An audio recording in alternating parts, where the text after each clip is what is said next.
Hi guys, কি খবৰ? তো আজি ৰাতিপুৱাই মই ভিডিঅ'টো ষ্টাৰ্ট কৰি দিছোঁ কাৰণ আজি ভিডিঅ'টো বিৰাটেই ইণ্টাৰেষ্টিং হ'ব।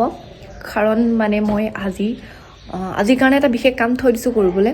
কাৰণ জানে মই ঘৰত থাকিলে কিবা কিবি কাম কৰিয়ে থাকোঁ এনেই থাকিবলৈ আমনি লাগে।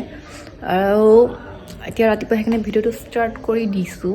কিন্তু তাৰ আগতে মই অলপ গৰম পানী খাই লৈছোঁ, কাৰণ চাহ তাহ খাই অলপ ফ্ৰেছ হৈ লওঁ। কিন্তু তাৰ আগত মই সদায় গৰম পানী খাওঁ, মানে মোৰ অলপ গেছটো অলপ বেছি হৈছে আৰু বাহিৰত থাকি মানে জিতি খাই থাকোঁ না, সেইকাৰণে গেছ মোৰ অলপ বেছি। টেবলেটটো ইমান মই বেছি নাখাওঁ, কাৰণ মই টেবলেট খাই একদম বেয়া পাওঁ। এই গৰম পানী হেবিটটো নাছিল, কিন্তু জীৱনত কিছুমান মানুহ থাকিলে মানে কিছুমান মানুহৰ জোৰত কিছুমান বস্তু মানে হেবিট কৰাই দিয়ে। মানে গালি খাই হওক, মৰমত কৈ হওক, সদায় কৈ হওক, গৰম পানীটো মোক হেবিট কৰাই দিলে। অৱশ্যে মোৰ হেল্থৰ কাৰণে ভাল, সেইকাৰণে সেইটোৱে কৈছোঁ। মানে জীৱনত কিছুমান মানুহ আপোনাৰ প্ৰয়োজন, যিয়ে আপোনাৰ কেয়াৰ লৈ গালি পাৰি আপোনাৰ কেয়াৰ লয়, যদি আপুনি ভালকৈ মৰমত নুশুনে। তো জীৱনত এনেকুৱা মানুহ প্ৰয়োজন হয়। তো মোৰ লাইফত আছে তেনেকুৱা মানুহ কিছুমান। তো ভিডিঅ'টো কণ্টিনিউ চাই থাকিব, মানে বহুত ইণ্টাৰেষ্টিং ভিডিঅ' হ'ব। এইখিনি দেখিছেনে? এইখিনি হৈছে আমাৰ ঘৰৰ গোলাপ ফুল, এপা। কিন্তু এইখিনি চিজিল যদি কৰি দিওঁ অলপ মানে ধুনীয়াকৈ, মই যদি পচাই দিওঁ বেছি ধুনীয়া লাগিব, হয় নাই কওক বাৰু? সেইকাৰণে ভাবিছোঁ এইখিনি ধুনীয়াকৈ মই আজি পচাম। তো পাৰফেক্টলি কেনেকৈ পচাব লাগে গোলাপ ফুলৰডাল মই আপোনালোকক দেখাইছোঁ, ট্ৰিক্সখিনি দেখাইছোঁ, আৰু কেনেকৈ যাতে ধুনীয়াকৈ হেল্ডিকৈ গ্ৰ'থ হয় সেইটোও দেখাইছোঁ। কিন্তু তাৰ আগত ৰঙা গোলাপ ফুলটো আমাৰ ঘৰত নাই, একদম যিটো টিয়া ৰঙা, সেইটো খুৰীহঁতৰ পৰা আনিবগৈ লাগিব। খুৰীহঁতৰ মানে আছে, মই কৈ থৈছোঁ যে ডাল কেইটামান আনিম বুলি। তো সিহঁতৰ পৰা ফুল কেইটামান লৈ আহোঁগৈ। তো ব'লক, দিছ ইজ আৱাৰ খুৰী ঘৰ। এইজোপা হৈছে, এতিয়া ৰাতিপুৱা হৈ আছে কাৰণে এনেকুৱা হৈ আছে, বাট বহুত বেছি ৰঙা হয়। অলপ পাছত দেখিব অলপ টিয়া ৰঙা। তো সিহঁতৰ কাৰণে এতিয়া ধুনীয়াকৈ ৰুই থৈছে, মানে এইবোৰ ডাইৰেক্ট পচন ৰুই দিয়া আনি কেনে, সেইকাৰণে অলপ এনেকুৱা হৈ আছে। সেইকাৰণে এইখিনি নি কেনে মই ধুনীয়াকৈ পচাম।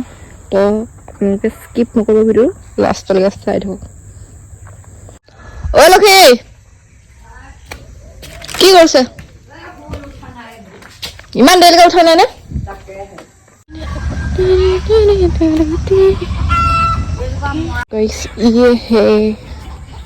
এইটো কপৌ ফুলো আছে, মতা কপৌ ফুল বুলি কৈছে বুঢ়ীমাই। এইটো গোলাপ ফুল। তো এইবিলাক আজি দেখাই আছোঁ মই কেনেকৈ সুন্দৰভাৱে ৰাখিব পাৰোঁ।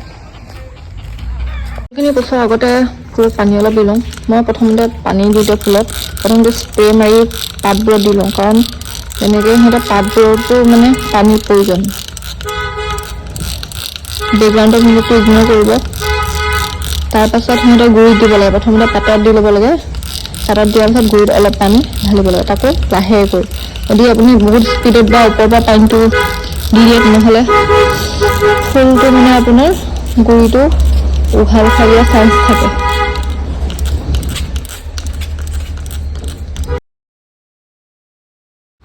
এইখিনি হৈছে গোলাপ ফুলৰ ডাল।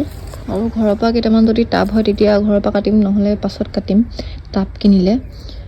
যদি জেগা হয় এইখিনি জোৰাই লওঁ প্ৰথমতে।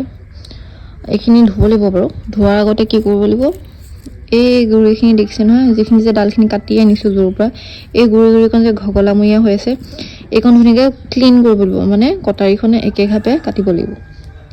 আপোনাৰ ঘেকালি থাকিলে বস্তুটো ভাল নহয়, সেইকাৰণে মই অলপ কাটি মেলি লওঁ। মানে এইটো ঘেকেলামূৰীয়াটো অকণমান ঠিক কৰি লওঁ, তাৰপিছত মই দেখাই আছোঁ।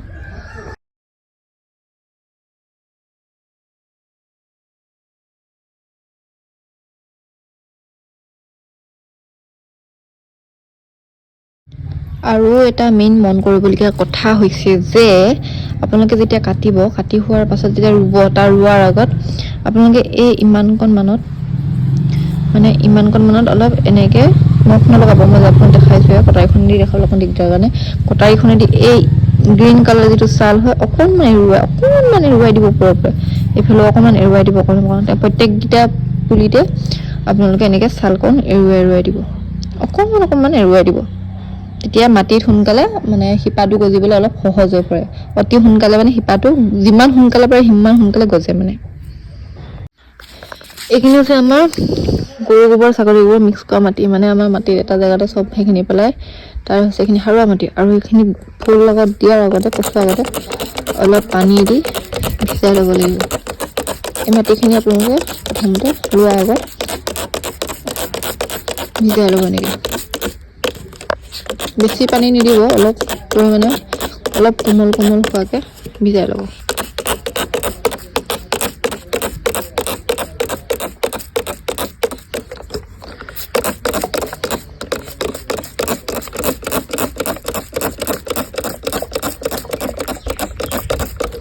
এতিয়া চবতছে ইম্পৰ্টেণ্ট পাৰ্টটোলৈ আহোঁ। এইখিনিত এইটো হৈছে গুৰিটো, এইটো গুৰিটো, আৰু এইটো হৈছে আগকণ। এই আগকণত আপোনালোকে সদায় পুলি পচোৱাৰ আগত ইয়াত অলপ হালধি গুৰি আছে নহয়, হালধি গুৰি অকণ লগাই দিব, যাতে ইয়াক পোক চোকে একোহে নাখায়, একোহে নাপায়। ইয়াৰ মেইন বস্তুটোৱে হৈছে পুলি পচোৱাত এই আগকণ। ইয়াত এইটোৱেদিহে পোখা মেলিব। এই পোখা মেলটো যদি পোকে চোকে খাই তেতিয়া কেনেকৈ মেলিব পোখা? সেইকাৰণে এই বস্তুটো সদায় কেয়াৰ ল'ব লাগে। তো এইখিনি পচাই চাওঁ বোলো, তাৰপিছত যেতিয়া ধুনীয়াকৈ উঠিব তেতিয়া মই আপোনালোকক দেখাম, আকৌ দেখাম। আৰু আপোনালোকৰ ওচৰত যদি নতুন কিবা আৰু বেলেগ ধৰণে যদি পচাব পৰা কিবা আইডিয়া আছে তেন্তে আপোনালোকে মোক কমেণ্ট কৰি জনাব। তো এইটো লাষ্ট মই ফিনিচিংটো দেখাই আছোঁ। তো আপোনালোকে সদায় পুলি পচোৱাৰ আগত পোখাটো য'ত মিলে তাত সদায় অকণমান হালধি লগাই ল'ব। এইটো চবতছে ইম্পৰ্টেণ্ট পাৰ্ট।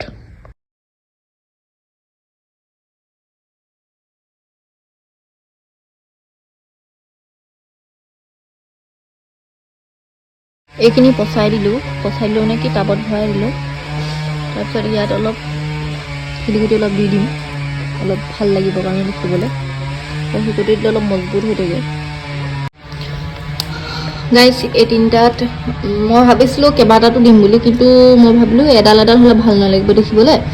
এইজোপা অলপ ডাঠ মানে, সেইকাৰণে এজোপা দিছোঁ। বাকী ইয়াত এইবোৰত দুটা পুলি দি দিছোঁ। এইটোতো 4টামান দিছোঁ, একেলগে জোপোহা হ'ব তেতিয়া বেছি ভাল লাগিব। তো কেনেকুৱা লাগিছে কমেণ্ট কৰি জনাব। আৰু আপোনালোকৰ ওচৰত যদি নতুন কিবা পচোৱাৰ কিবা যদি আইডিয়া আছে যদি আপোনালোকে জানে তেন্তে হ'লে মোক কমেণ্ট কৰি নিশ্চয় জনাব। ময়ো নেক্সট আৰু যিমান গছৰ যি আছে মানে পচাবলগীয়া যি মোৰ যিমান ফুল আছে সেইখিনি আকৌ আপোনালোকৰ আইডিয়া মতে পচাম।